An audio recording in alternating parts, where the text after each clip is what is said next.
Megastar Chiranjeevi చేతిలో రెండు చిత్రాలున్నాయి. ఒకటి విశ్వంబర, మరొకటి బాబీ తెరకెక్కించే చిత్రం. ఈ రెండింటిలో ఒకటి సంక్రాంతికి రావటం పక్కా అనేది కొద్ది రోజులుగా పరిశ్రమలో వినిపిస్తున్న మాట.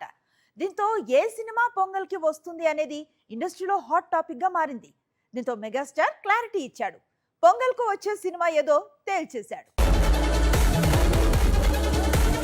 ఈ ఏడాది సంక్రాంతికి వచ్చి మన శంకర వరప్రసాద్ గారు చిత్రంతో తన కెరీర్ లోనే బిగ్ హిట్ అందుకున్నారు చిరు. దీంతో మరోసారి సంక్రాంతికే కలుద్దామని ఫిక్స్ అయ్యాడు. అందుకు సంబంధించి బాబీ దర్శకత్వంలో ఓ చిత్రంలో నటిస్తున్నాడు. మెగాస్టార్ బర్త్డే కానుకగా టైటిల్ కూడా రివీల్ కానుంది. అయితే కొద్ది రోజులుగా టాలీవుడ్ లో ఒక కన్ఫ్యూజన్ స్టార్ట్ అయింది. చిరు చేతిలో ఉన్న మరో చిత్రం విశ్వంభరాను సంక్రాంతికి విడుదల చేసేందుకు ప్లాన్ చేస్తున్నారనే వార్తలు మొదలయ్యాయి. అయితే ఇందులో ఎలాంటి నిజం లేదని, బాబీ డైరెక్ట్ చేస్తోన్న మూవీనే సంక్రాంతికి రిలీజ్ అవుతుందని మేకర్స్ క్లారిటీ ఇచ్చారు. ఇప్పటికే 40 రోజుల షూటింగ్ పూర్తి కావడంతో పాటు ఫస్ట్ హాఫ్ ఆల్రెడీ లాక్ అయిందట. వాల్తేరు వీరయ్య తర్వాత బాబీ దర్శకత్వంలో చిరు నటిస్తోన్న కొత్త చిత్రంపై ఇండస్ట్రీలో భారీ అంచనాలున్నాయి. ఇందులో చిరు కదిరి కాకాజీ పాత్రలో నటిస్తున్నాడని సమాచారం. ఇక విశ్వంభర సంగతి అంటే ఇంతవరకు అయితే మెగా కాంపౌండ్ నుంచి ఎలాంటి క్లారిటీ లేదు.